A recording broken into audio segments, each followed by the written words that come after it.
Come back to the Newfoundland story as fire crews back out this morning fighting a number of fires, one of concern on the outskirts of St. John's. We were staged out there during the night just to do a fire watch with search and rescue and their drone. We have our suppression crews headed out there now. We're going to focus on the Northern Pond Road area and the structures at around Island Pond Road, and we'll be there for supports and assistance to forestry. So that is the fire chief from St. John's giving an update earlier this morning on the Thomas Pond wildfire. That's the most recent we've been talking about. It broke out yesterday. It has grown rapidly, and officials are anticipating extreme fire behavior from that today with dry conditions and no rain in the forecast. Paradise and Conception Bay South now under evacuation alerts as a result of the Thomas Pond fire, and it's getting closer to Metro St. John's. We're going to talk to the mayor of St. John's in just about half an hour. But that is just one of 5 out of control in the province. The Kingston fire is on the Bay de Verde Peninsula, and it's the largest in Newfoundland and Labrador, up to about 5,200 hectares since Sunday, and it's already destroyed more than 9 homes.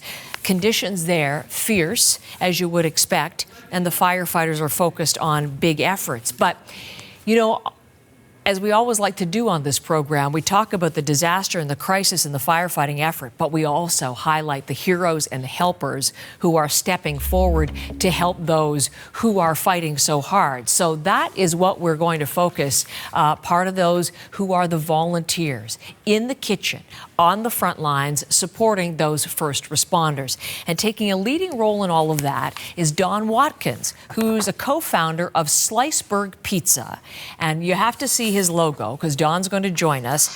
It's so fantastic. The play on, of course, the famous Newfoundland icebergs. Don's at Sliceberg, and he's in his food truck in Old Perlican, Newfoundland, which is to the north of that Kingston fire. Am I getting that right, Don? Yes, that's correct. Good morning. Well, good morning and welcome. Already there, sort of in your mission control, your food truck. Are you just getting going for the day? You want to show us around at all? Sure, I can do that. Okay, perfect. It is a very small operation here. Like, this used to be a camper that I turned into a food truck.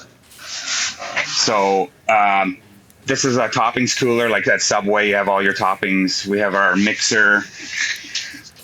We have a very large dough mixer underneath. Like, we use the space really well. And then we have our 4 ovens.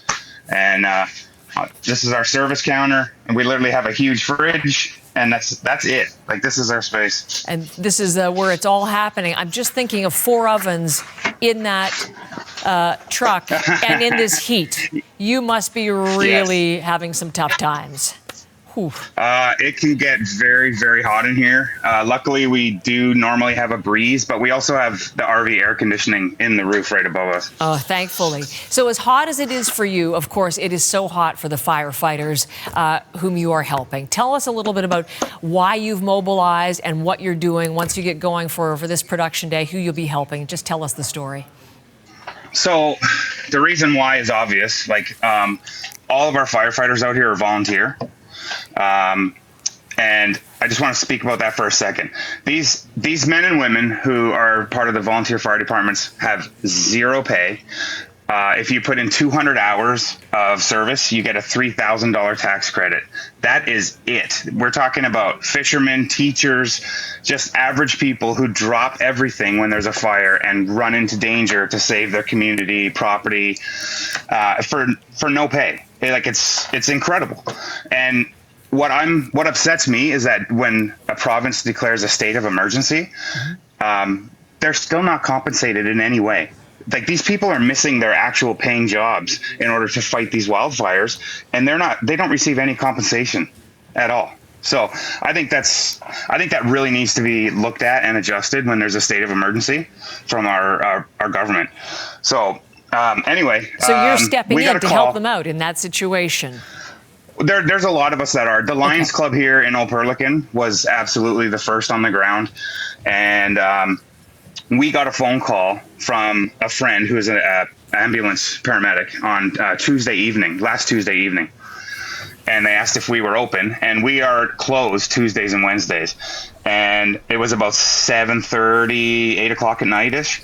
And because they said that we have a lot of hungry people up here and we haven't seen any food in several hours. They're starving. And like instantly I felt terrible. But I said, well, it's going to take almost an hour for our ovens to warm up, and then we can find some help, and it's going to take us a little while, but we can pump out whatever dough we have left and bring it up. And that's what we did. My partner and spouse, Mandy Bursey, the other co-founder, we got one of our employees who volunteered his time and his friend, and we made 15 pizzas and took them up right to the front lines to the roadblock.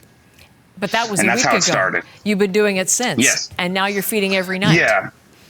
So how it kind of snowballed from there was that night while we were doing that, I posted on our Facebook page asking if any local residents had any food that they would like to send up. I'll bring with me when we take the pizza, because apparently at that time there were so many firefighters being added that they couldn't keep up. The Lions Club was doing everything they could with breakfast and lunch, and they still are every day. And so then people came, dropped off some food, and they started donating money. And the next day, I went to town and got supplies, and we did like a goulash. We didn't want to just do pizza every day, because surely you're going to get sick of pizza. So we've been doing other kinds of meals, and people were sending donations. And I was also getting dozens and dozens of messages every day asking, what's your email? How can we send? So that's when I put on our post, if you'd like to donate, this is our email, because I couldn't answer all everybody asking how they could donate. So let me can I just jump continued. in all of there? There's a couple of things. Number one, I always find it so really quite touching when the community responds, as obviously yours has, to this time of need. How do you feel about your fellow Newfoundlanders trying to help out each other in this crisis? It is incredible. Like, it's honestly a full-time job, responding to all the messages and the e-transfers and the donations of not only money, but food and time and offerings to go pick things up if we don't have time to leave. So it's absolutely incredible. We have several people out here that are doing what we're doing. We have the Mess Temp Poutinery in Lower Island Cove. We have Jimmy's Place B&B in Bay de Verde. We have Greats Cove Company in Greats Cove. Lenny's Bakery in Bay de Verde. The Lions Club, like I said, has just been absolutely essential in all of this. Brandon Oliver and Michael Foote, they've been awesome. They're still involved every single day, and they drop anything to go help whoever needs it at that drop of a hat. That's amazing. So that's your reaction to them. I'm also wondering about, how you feel when that lineup at your truck forms and when you get to interact with those firefighters when they're coming in, and I bet they must be so appreciative of what you're doing for them. Well, unfortunately, they can't come to us, so we have to go to them.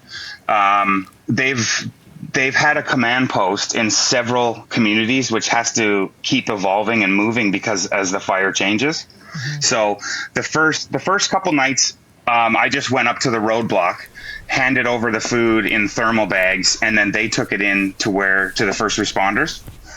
And then since then, I've been allowed to go in right to the command post and get the food to right where they're going to be eating it. And sometimes there's firemen there. And when they were there, they looked absolutely just exhausted, like dead on their feet.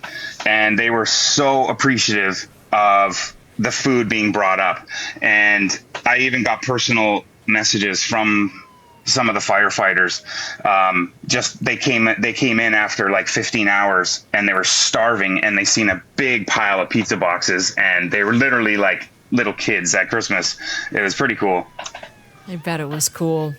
Well done for stepping up in that way, Dawn, and I really appreciate your time today. Heroes and helpers, that's what we always like to focus on. I'm going to have to end my conversation because you've got a day of pizza or cooking or whatever you're making for tonight. You got to get ready to do that. We're actually closed today, but we're doing it all for prep. You'll be for getting all continuing set, on, lots so. to prep, because unfortunately the fire is unprecedented and they're showing no sign of diminishing there. So It's horrible. They're going to be needing you. Don, thank you so much for the time and for what guys. you're doing. Really appreciate it. Don is joining us just near the Kingston fire, and this is CBC Morning Live.